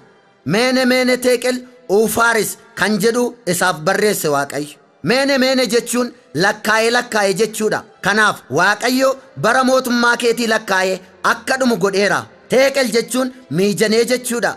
Kanaaf miijanarra kaa'amtee hirruu taatee argamte. Faares jechuun gargar cabe jechuudha. Kanaaf mootummaan kee gargar cabe warra Meedoonii fi warra Faarisiif kenname jedheen Waaqayyo. Kanaaf mootiin Beelshaazaar jedhamu kun Waaqayyo duratti hojii hamaa hojjete. Hojii Waaqayyoon dheekkamsiisu hojjete. Hojii Waaqayyoon murtoo fudhachiisu hojjete. Quba isa barreeffamicha barreesse sana akkuma argeen na'ee gurraacha'e, bifti isaas geeddarame, yaanni isaa irraafame, harkisaa fi miillisaa hin bushaa'e, jilbisaas warrukute jedha sagaleen Waaqayyoodha. Innaasise Waaqayyo mootii kana. Halkanuma Waaqayyo caaffata irratti baase sana hin ajjeefame, mootummaasaas nama gara biraatu fudhate jedha sagaleen Waaqayyoodha. Mootiin Beelshaazaar jedhamu kun halkanuma Waaqayyo caaffata irratti baase sana hin ajjeefame. Halkanuma sana Waaqayyo murtoo irratti fudhate. Hin ilaale Waaqayyo hojii mootii Beelshaazaar jedhamu kana. Hin miijane Waaqayyo hojii isaa miijanarra kaa'e. Na salphifte waan ta'eef akkasitti ittiin fuftu jedheen Waaqayyo. Ana isa jiruu fi isa jiraatu dhiiftee Waaqa tolfamaaf iddoo laatte jedheen Waaqayyo. Anarra Waaqa tolfamaa jaallatte jedheen Waaqayyo. Lapheesaa fi garaasaa ilaalee Waaqayyo atattamaan murtoo du'aa irratti dabarse Waaqayyo mootii kana irratti. Macaafa fakkeenyaa boqonnaa 10 lakkoofsa 2 irratti akka kana jedha sagaleen Waaqayyoodha. Namni akka ofii isaatii ilaalutti karaan jireenya isaa hundinuu qullaa'aadha. Waaqayyo garuu hafuura inni ittiin geggeeffamu sana hin miijana jedha sagaleen Waaqayyoodha. Hin miijana Waaqayyo gooftaan maccaadha hafuura namaa. Hin ilaala Waaqayyo gooftaan karaa namaa. Hin madaala Waaqayyo gooftaan maccaa yaada namaa. Ammas macaafa fakkeenyaa boqonnaa 21 lakkoofsa 2 irratti akka kana jedha. Namatti karaan ofii isaa hundinuu qajeelaa hin fakkaata. Waaqayyo garuu yaada isaa hin miijana jedha. Nama hundumaatti tarii karaa isaa qajeelaatti fakkaachuu danda'a. Karaan irra jiru daandii qajeelaatti fakkaachuu danda'a. Waaqayyo garuu yaada namaa hin miijana jedha kutaa kana keessatti. Egaa ergaa kana dhaggeeffachaa kan jirtan hubadhaa. Waaqayyo hojii namaa hin miijana. Waaqayyo hafuura namaa hin miijana. Waaqayyo yaada namaa hin miijana. Miijanni Waaqayyo miijana dhugaadha. Waaqayyo hojii namaa hin ilaala. Waaqayyo gooftaan maccaa yaada namaa hin ilaala. Waaqayyo gooftaan maccaadha hafuura namaa hin ilaala. Waaqayyo hojii ilmaan namootaa isa hamaas isa gaariis ilaalaa jira. Sadarkaa garagaraarra kan jiru caasaa hojii ilmaan namootaa Waaqayyo ilaalaa jira. Har'as bara keenya kanatti Waaqayyo warra aangoorra jiran ilaalaa jira. Pirezidaantota Waaqayyo ilaalaa jira. Ministeerota Waaqayyo ilaalaa jira. Magaalaa xiqqaadhaa hamma magaalaa guddaatti bulchiinsarra warra jiran Waaqayyo ilaalaa jira. Na dhaggeeffadhaa warri aangoorra jirtan ergaan isinii qaba. Sammuu isin ittiin biyya bulchitan Waaqayyotu isiniif kenne. Dandeettii ittiin geggeessitanis Waaqayyotu isiniif kenne. Ogummaa hundumaas Waaqayyoodha kan namaaf kenne. Kanaaf uumama harka Waaqayyoo sabaaf sablammii hundumaa ija tokkoon ilaalaa. Waaqayyo uumama harkasaa ilmaan namootaa kana akka bulchitaniif aangoo isiniif kenne Waaqayyo. Akka geggeessitaniif aangoorra isin kaa'e Waaqayyo. Yoo ilaalle Waaqayyo jalqabatti nama gosa lama biyya lafaarratti hin uumne. Waaqayyo jalqaba nama tokko Addaamin biyya lafaarratti biyyoo lafaarraa tolchee uume. Addaamumarraa Heewaanin tolche. Namoota lamaan kana biyya lafaarratti baay'ise Waaqayyo. Namoonni lamaan kun wal horanii biyya lafaa guutani. Ilmaan namaa Afrikaa keessa jiru kan Waaqayyooti. Ilmaan namaa Eeshiyaa keessa jiru kan Waaqayyooti. Ilmaan namaa Awurooppaa keessa jiru kan Waaqayyooti. Ilmaan namaa Awustiraaliyaa keessa jiru kan Waaqayyooti. Ilmaan namaa Ameerikaa kaabaa keessa jiru kan Waaqayyooti. Ilmaan namaa Ameerikaa kibbaa keessa jiru kan Waaqayyooti. Waaqayyo uumama harka koo kana bulchaa jedhee aangoo isiniif kenne Waaqayyo. Ilmaan namaa guutummaa addunyaarra guutanii jiran kana Waaqayyooti ilaalaa jira. Macaafa fakkeenyaa boqonnaa 15 lakkoofsa 3 irratti akkana jedha sagaleen Waaqayyoodha. Waaqayyo guutummaa guutuutti ilmaan namootaa biyya lafaarra jiran hin ilaala. Hojii ilmaan namootaa isa hamaas isa gaariis hin arga jedha. Kutaa kana irratti Waaqayyo guutummaa guutuutti ilmaan namootaa biyya lafaarra jiran hin ilaala. Hojii ilmaan namootaa isa hamaas isa gaariis hin arga jedha sagaleen Waaqayyoodha. Fakkeenya tokko fudhanna. Hoolaan tokko ilmoolee lama dhalte. Ilmooleen dhalatan kun tokko adiidha, tokko gurraattiidha. Halluu isheen tokkoon addaatte, isheen tokkoon gurraachofte. Ilmoolee kana lamaan kan dhales hoolaadha, kan dhalates hoolaadha. Malee tokko leencarraan dhalanne, tokko jaldeessarraan dhalanne. Warri faranjootaa Afrikaanotaa hin tuffatinaa. Warri Afrikaas warra faranjootaa hin tuffatinaa. Halluu keenyatu garaagara ta'e malee hundumti keenya sanyii tokkicha Addaamii fi Heewaan irraa dhumne. Waaqayyo jalqabatti nama gosa lama biyya lafaarratti hin uumne. Nama gosuma tokkotu uumame. Isumatu laga lagaan waliree badaa jira. isumatu gosa gosaan waliree dhumaa jira. Ijoollee abbaa tokkootu wal balleessaa jira. Ijoollee abbaa tokkootu wal ajjeesaa jira. Kanaaf waldaan kiristiyaanaa iyyaa gara Waaqayyootti. Kanaaf waldaan kiristiyaanaa waamaa araara Waaqayyoodha. Biyya lafaatiif kan wareegame lubbuu isaas kan aarsaa godhe tokko jira. Innis Iyesuus Kiristoosidha. Ergaa Phaawulos gara warra Qolaasaayisitti erge boqonnaa 1:20 irratti akka kana jedha sagaleen Waaqayyoodha. Waaqayyo wanta hundumaa karaa isaa ofitti araarse. Dhiiga Kiristoos isa fannoo irratti dhangala'eenis lafarratti waaqarrattis nagaa buuse jedha. Waaqayyo wanta hundumaa karaa isaa ofitti araarse. Dhiiga Kiristoos isa fannoo irratti dhangala'eenis lafarratti waaqarrattis nagaa buuse jedha. Waaqayyo wanta hundumaa karaa tokkicha ilma isaa Iyesuus Kiristoosiin ofitti araarse. Dhiiga Kiristoos isa fannoo irratti dhangala'een lafa kana irratti waaqarrattis nagaatu bu'e jedha. Iyesuus Kiristoos dhiiga isaa fannoo irratti dhangalaasee namaaf waaqa walitti araarse. Ilmaan namaa biyya lafaarra jirtan Iyesuus Kiristoositti kan hin amanin jirtan, jaarsi jaartiin, dargaggeessi dargaggeettiin, daa'imman ol adeemtonni na dhaggeeffadhaa. Karaanis dhugaanis jireenyis Iyesuus Kiristoosiin malee hin jiru. Iyesuus Kiristoosiin isa dhiiga isaa fannoo irratti dhangalaase malee namaaf waaqa kan walitti araarsu hin jiru. Ergaa Phaawulos gara warra Efesoonitti erge boqonnaa 2:13 irratti amma garuu Kiristoos Iyesuusii wajjin tokkummaa qabaachuudhaan isin warri dur fagaattanii turtan dhiiga Kiristoosiin dhiyeeffamtaniitu jedha. Kutaa kana keessatti isin warri dur Waaqayyo irraa fagaattanii turtan, isin warri dur jireenya bara baraarraa fagaattanii turtan amma dhiiga Kiristoosiin Waaqayyoo fi jireenya bara baraatti dhiyaattaniitu jedha. Namni gara Waaqayyoo fi gara jireenya bara baraatti dhiyaachuu kan danda'u yoo Iyesuus Kiristoosiin amane qofaadha. Yoo Iyesuus Kiristoosiin fayyisaa lubbuu isaatii godhatee fudhate duwwaadha. Iyesuus Kiristoosiin malee karaan gara mootummaa Waaqayyootti geessu hin jiru waan ta'eef. Ergaa Phaawulos gara warra Qorontositti erge isa lammaffaa boqonnaa 5:18 irratti kun hundumtuu Waaqayyo isaa karaa Kiristoos ofitti nu araarse biraa ta'e. Inni hojii araarsuu isaa kanas namootatti akka labsinuuf nuuf kenne. Kunis Waaqayyo irra daddarbaa namootatti lakkaa'uu dhiisee karaa Kiristoos biyya lafaa ofitti araarse. Ergaa araara isaa kanas immoo hadaraa nutti kenne jedha. Karaa araaraa kana ilmaan namootaatti akka labsinuuf hadaraa nutti kenne Waaqayyo. Namootaa fi Waaqayyoon gidduu dhaabbanne isa fannifame Iyesuus Kiristoosiin akka lallabnuuf Waaqayyo gara hojii isaatiitti nu waame.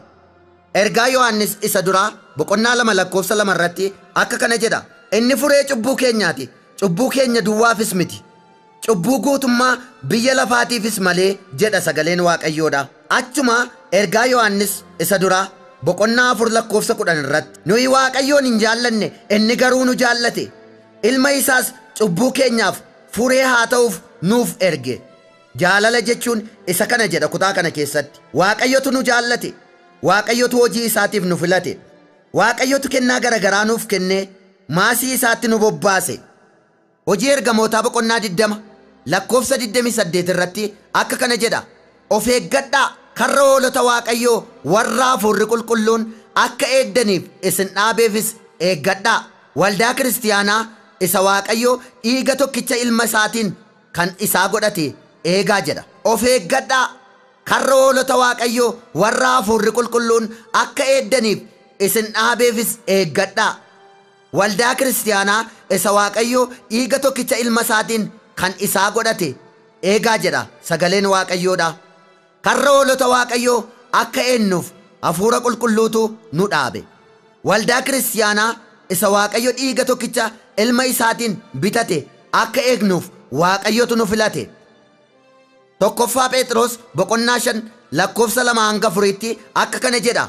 Karra hoolotaa isaa Waaqayyo tikaaf isinitti kenne sana giddiidhaan utuu hin ta'in jaalalaan akka Waaqayyo barbaadutti bu'aa nama yeellaasisu irraa argachuuf utuu hin ta'in of kennuudhaan eegaa. Hoolota karra sanaaf fakkeenya ta'uudhaan eegaa malee warra tika keessan jala jiran irratti gooftummaa argisiisuudhaan miti. Gaafa hangafni tiksootaa sun mul'atutti isinis immoo gonfoo ulfinaa isaa gaddeebi'aa hin adeemne hin argattu. Wangeela Yohaannis boqonnaa 21:15-17 akka kana jedha. Erga afaan bule baafatanii booddee Yesus Simoon Phexrosiin, Simoon ilma Yohannis isa warri kun na jaallatan caalaa na jaallattaare jedheen. Inni immoo eeyyee gooftaa, akka ani si jaalladhu atuu beekta jedheen. Yesus deebisee ilmoolee koo tiksi jedheen. Si'a lammaffaa Yesus Simoon ilma Yohannis na jaallattaare jedheen. Yommusis inni eeyyee gooftaa, akka ani si jaalladhu atuu hin beekta jedheen. Yesus immoo hoolota koo eegi jedheen. Si'a sadaffaa Yesus Simoon ilma Yohannis ana jaallattaare jedheen. Phexros immoo waan inni si'a sadaffaa ana jaallattaare ittiin jedheef hin gadde. Deebisee immoo gooftaa, ati waan hundumaa hin beekta, akka si jaalladhus atuu hin beekta jedheen. Yesus immoo hoolota koo tiksi jedheen. Hoolonni kun hoolota Yesus Kiristoos fannoo irratti dhiiga isaatiin bitate amantoota yeroo ammaati. Hoolota kanaaf jedhee Yesus Kiristoos hin garafame. Hoolota kanaaf jedhee jirma jiidhaa baate. Hoolota kanaaf jedhee gonfoo qoraatti mataatti baate. Hoolota kanaaf jedhee harki isaatii fi miilli isaa mismaaraan waraaname. Hoolota kanaaf jedhee Yesus cinaachisaa eeboodhaan waraaname. Hoolota kanaaf jedhee Yesus hin fannifame. Hoolota kanaaf jedhee Yesus Kiristoos hadhooftuu dhuge. Hoolota kanaaf jedhee Yesus Kiristoos hin dhiphate. Hoolota kanaaf jedhee Heelii Heelii lamaan sabaktanii jedhee lubbuu isaa laate. Hiikaan isaa Waaqayyoo koo maaliif na dhiifte jechuutti hiikama. Dhiphina akkasii dhiphatee kan saanu godhate Yesus. Kanaaf warri Yesus Kiristoositti amanan amantoonni hoolota Yesus Kiristoos jedhamu. Warri Yesus Kiristoositti hin amanin dafaa murteeffadhaa. Utuu fooniif lubbuun keessan wal keessa jiru Yesus Kiristoositti amanaa. Wangeela Yohannis boqonnaa 3 lakkoofsa 17-18 irratti akka kana jedha. Waaqayyo biyya lafaatti farachiisuuf miti, biyyi lafaa isaanaaf fayyuuf ilma isaa biyya lafaatti erge malee. Ilma isaa kanatti kan amanu itti hin faradamu. Isatti kan hin amanne garuu maqaa tokkicha ilma Waaqayyootti waan hin amaniniif ammumayyuu itti faradamaadha jedha. Warri Yesus Kiristoositti hin amanin dafaa Yesus Kiristoositti amanuudhaan du'a bara baraa jalaa ba'a. Waaqayyo gooftaan maccaa ammallee harka isaa diriirsee fayyinaaf nu eegaa jira. Wangeela Yohannis boqonnaa 5 lakkoofsa 24 irratti, dhuguman isinitti hima, dubbii koo dhaga'ee isa ana ergetti kan amanu jireenya bara baraa qaba. Inni du'a keessaa gara jireenyaatti darba malee gara firdii hin naqu jedha kutaa kana keessatti. Ammas Wangeela Yohannis boqonnaa 14 lakkoofsa 6 irratti, Yesus deebisee karichi dhugaan jireenyis ana. Anaan yoo ta'e malee eenyuyyuu gara abbaa hin dhufu jedhe kutaa kana keessatti. Kanaaf kan Yesus Kiristoositti hin amanin jirtan, biyya keessaa biyya alaa warri jirtan, magaalaa fi baadiyyaa keessa warri jirtan, biyyi lafaa kun gaaf tokko baduuf jirti. Guyyaa aduun ifa ishee dhowwattu dhufuuf jira. Guyyaa jiini gara dhiigaatti geeddaramtus dhufuuf jira. Guyyaan akka ciniinsuu ilmaan namootaatti dhufuuf jira. Kana jalaa ba'uudhaaf dafaa Kiristoos Yesuusitti amanaa. Wayyoo baara keenya an baay'een sodaadhe, dhalootaan booddee baay'ee seetan gadde. Hin barsiifna malee ofiitti hin jiraannu, hin eekamna malee qalbiin geeddarannu. Waaqayyoo ilaalee nutti gaddaa jira, jireenyaaf nu waamee nutti gaabbaa jira. Kottaan hin deebina har'a yeroon jira. Waaqayyoo ilaalee nutti gaddaa jira, jireenyaaf nu waamee nutti gaabbaa jira. Kottaan hin deebina har'a yeroon jira. Wayyoo baara keenya an baay'een sodaadhe, dhalootaan booddee baay'ee seetan gadde. Hin barsiifna malee ofiitti hin jiraannu, hin eekamna malee qalbiin geeddarannu. Waaqayyoo ilaalee nutti gaddaa jira, jireenyaaf nu waamee. Macaafa raajii Zakkaariyaas boqonnaa 11 lakkoofsa 17 irratti Waaqayyo karaa raajii kana akka kana jedhe, tiksoota warra waa'ee hin baafne, warra hoolota hin eenneef wayyoo. Tiksoota warra waa'ee hin baafne, warra hoolota hin eenneef wayyoo. Billaan harka isaa mirgaa isarraa hakutu, ija isaa mirgaas keessaa baasu. Harki isaa raawwatee hagogu, iji isaa mirgaas raawwatee ajaamu jedhe. Billaan harka isaa mirgaa isarraa hakutu, ija isaa mirgaas keessaa baasu. Harki isaa raawwatee hagogu, iji isaa mirgaas raawwatee ajaamu jedhe kutaa kana keessatti. Eegdota ta'anii warra hoolota hin eenneef wayyoo. Hoolota Waaqayyoo warra dirree irra facaasaniif wayyoo. Hoolota Waaqayyoo ishee badde warra hin barbaanneef wayyoo. hoolota waaqayyo bineensatti dabarsanii warra kennaniif wayyoo. Warra bu'aa dalgaa argachuuf jedhanii saba kootti duddagataniif wayyoo jedha waaqayyo. Warra bu'aa dalgaa argachuuf jedhanii saba koo adda adda hiraniif wayyoo'edha. Warra bu'aa mataa isaaniitiif jedhanii saba koo gidduutti lola kaasaniif wayyoo'edha waaqayyo. Tiksoota ta'anii warra hoolota hin eenneef wayyoo. Luboota warra isa tuffataniin akkana jedhe waaqayyo. Ilmi abbaa isaatiif hojjetaanis isa hojjechiifatuuf ulfina hin kenna. Egaa ergan abbaa ta'e ulfinni anaaf ta'u meerree? Ergan isa hojjechiifatu ta'es sodaatamuun anaaf ta'u meerree jedha. Kutaa kana keessatti tiksoonni ulfina anaaf hin laanne, luboonnis nan sodaanne jedhe waaqayyo. Luboonni nan nageenya jedhe waaqayyo. Luboonni ulfina anaaf hin laanne jedhe waaqayyo. Luboonni ofii isaanii caalchisan malee ana hin caalchifanne jedhe waaqayyo gooftaan maccaadha. Hisqeel boqonnaa 34 lakkoofsa 4-6 akka kana jedha sagaleen waaqayyo. Isin warra dadhaboota hin jajjabeessine, warra dhukkubsatoota hin fayyifne, warra karaa irraa ce'anii badan barbaaddanii hin deebifne, isin humnaan gara jabinaanis isaan irratti hin mootan. Isaanis sababii tiksee dhabaniif tamsa'anii bineensota daggalaa hundumaaf nyaata ta'ani. Hoolonni koo tulloota hundumaarra, gaarota ol jedhaa hundumaarraa hin tamsa'ani, irra lafaa hundumaarras hin faca'ani. Namni tokko illee isaan hin ilaalle, isaanis hin barbaanne jedha waaqayyo gooftaan maccaadha. Tiksoonni akka irraa barbaadetti hoolota hin eenne jedha waaqayyo. Tiksoonni ofii isaanii sooran malee hoolota hin soorre jedha waaqayyo. Tiksoonni hoolota warra badan hin barbaanne jedhe waaqayyo. Tiksoonni hoolota warra dadhaban hin jajjabeessine jedhe waaqayyo gooftaan maccaadha. Hoolonni koo hongee beelaatiin rukutamte, adeemuu dadhabdee morgaatitti qaqallate, tabba fuula ishee duraa bahuu dadhabde jedhe waaqayyo. Hoolonni koo tika dhabdee faffacaate, hoolonni koo tiksee dhabdee bineensaaf nyaata taate. Hoolonni koo baay'een baddee barbaacha dhabde, hoolonni koo baay'een cabdee wal'aansa dhabde, hoolonni koo baay'een dhaqdhaqii biyya lafaatiin nyaatamte jedha waaqayyo gooftaan maccaadha. Kana hundumaa argee gaddeera jedha waaqayyo. Yaa tiksootaa dhagaa, waaqayyo akkana isiniin jedha. Gumaa hoolota koo warra badanii isinirraan barbaada. Dhiiga hoolota kooti ishee bineensi nyaates harka keessan keessaa nan barbaada jedha waaqayyo gooftaan maccaadha. Yaa raajotaa dubbii waaqayyoo dhagaa. Warri ani raajiidha ofiin jettan dubbii waaqayyoo dhagaa. Warri saba waaqayyootiif raajii himna jettan dubbii waaqayyoo dhagaa. Daandii maaliirra adeemaa akka jirtan ilaalladhaa. Qilleensa hafuuraa moo miira fooniitiin dubbachaa jirtu ilaalladhaa. Sagalee waaqayyoo moo sagalee fooniitiin dubbachaa jirtu ilaalladhaa. Waaqayyo baroota duriitii kaasee hamma har'aatti soba dubbatee hin beeku. Macaafa raajii Ermiyaas boqonnaa 23 lakkoofsa 30-32 akkana jedha. Kanaafis kunoo ani raajota warra dubbii isa walirraa dhaga'an akka waan anarraa dhaga'anitti dubbatan irratti jedha. Raajota warra wanta ofii isaaniitti dubbatan waaqayyotu dubbate jedhan irratti. Raajota warra soba abjootanii ittiin raajii dubbatanii saba koo karaarraa kaachisan irratti nan ka'a jedha waaqayyo gooftaan maccaadha. Dhagaa raajota sobduu irratti nan ka'a jedha waaqayyo gooftaan maccaadha. Warra saba koo karaarraa kaachisan irratti nan ka'a jedha waaqayyo gooftaan maccaadha. Warra buddeenaaf jedhanii raajii sobaa dubbatan irratti nan ka'a jedha waaqayyo gooftaan maccaadha. Ammas itti fufee macaafa raajii Mikkiyaas boqonnaa 3 lakkoofsa 5-6 irratti akkana jedha sagaleen waaqayyoodha. Raajonni warri saba koo karaarraa kaachisan waan nyaatan argannaan nagaadha jedhanii hin himu. Nama waa afaan hin keenyeen immoo lolatu ka'e hin jedhu jedha. Raajonni warri saba koo karaarraa kaachisan waan nyaatan argannaan nagaadha jedhanii hin himu. Nama waa afaan hin keenyeen immoo lolatu ka'e hin jedhu jedha. Waaqayyo warra akkasii kanaan akkana jedha. Isin raajota kanatti halkan isinitti hin ta'a. Mul'ata hin argitan, isinitti hin dukkanaa'a. Hooda isin dubbattan, aduunis isin duraa hin lixxi, guyyaanis isinitti hin dukkanaa'a jedha waaqayyo gooftaan maccaadha.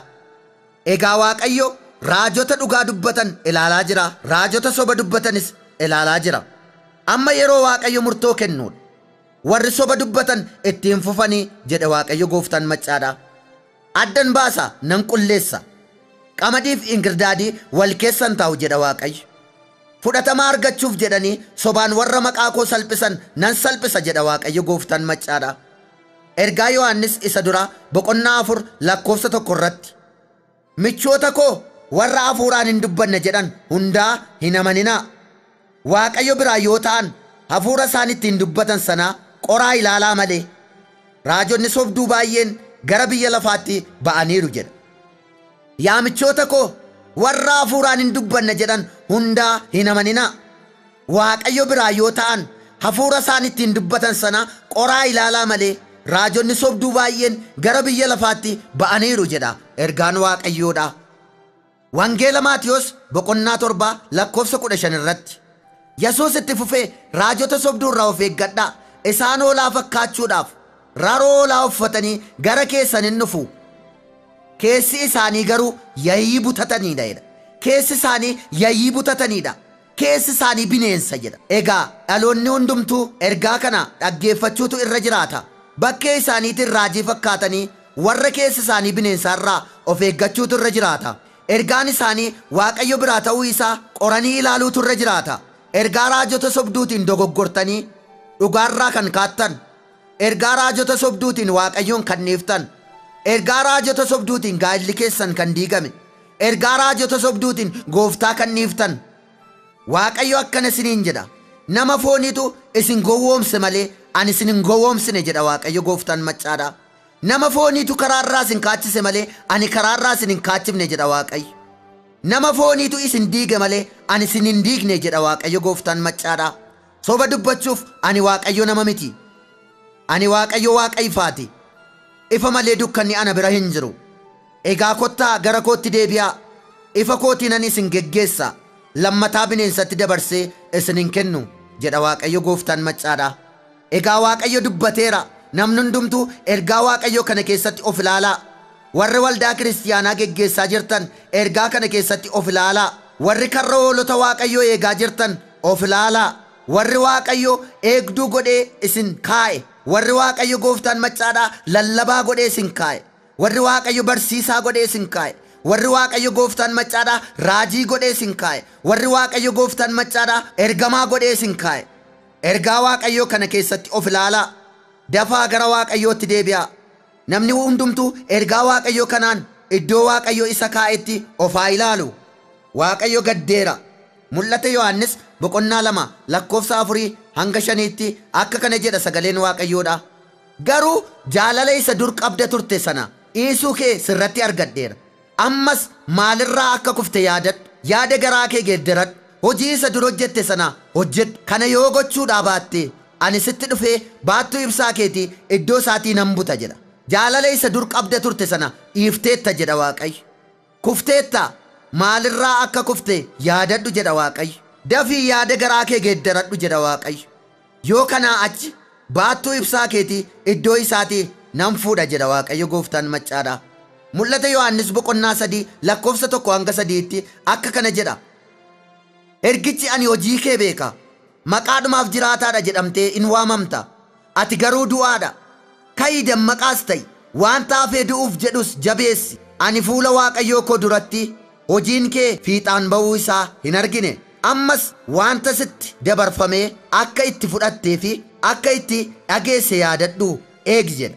Yaada garaa kee geeddaradhu. Yoo dammaqaa ta'uudhaa baatte ani akka hattuun dhuftutti nan dhufa. Yeroo ani sitti dhufu matumaa hin beektu jedha sagaleen Waaqayyoodha. Kutaa kana keessatti maqaadhumaan jirta malee hojiidhaan duuteetta jedha Waaqayyo gooftaan maccaadha. Dammaqaa ta'i jedha Waaqayyo gooftaan maccaadha. Yoo dammaqaa ta'uudhaa baatte dingata utuu ati hin beekinan sitti dhufa jedha Waaqayyo. Tokkoffaa Ximotewos boqonnaa 5 lakkoofsa 12 irratti kakuu takka isaaf galan cabsuu isaaniitiif yakki itti murama jedha kutaa kana keessatti. Kakuu koo cabsitaniittu deebi'aa jedha Waaqayyo gooftaan maccaadha. Qulqullummaa bade deebisaa jedha Waaqayyo gooftaan maccaadha. Jaalala bade deebisaa jedha Waaqayyo gooftaan maccaadha. Tokkummaa diigame deebisaatii dallaa tokkummaa ijaaraa jedha Waaqayyo gooftaan maccaadha. Kan yaada isaa gara kootti deebise ani immoo iddoo isaatti nan deebisa jedha Waaqayyo gooftaan maccaadha. Waaqayyo gooftaan isin haa eebbisu.